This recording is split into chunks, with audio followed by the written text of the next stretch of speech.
Naalala ko ang tatay ko, ang papa ko. Aray-aring maliliit na budo or grapes na ito. Ito yung favorite ng papa ko. Nung nagkataon na nandito siya, summer, yung anak ko maliit pa. Ay, pandali sila ng pagkain niya. Pag marami akong binibili, yung ganyan, yung isang pack na ganyan, itaas mo ate. Hindi. Kuhanin mo yung budo.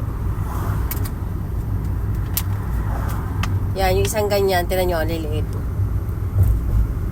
Yung isang ganyan, para tinan nyo ang pagkakaliit. Oh, liit. Ito. Inaano yan. Sige, okay lang anak. Malagay ng papa ko sa freezer, patitigasin niya. Mas masarap daw kainin, mas madali. Kasi kain na pati ang balat. Kasi pag ganitong hindi naka-freezer, ayun o, tinatapong ko pa yung balat.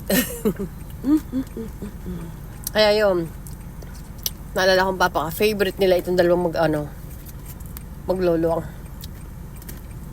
Ay, ang aking anak ay malaki na ngayon.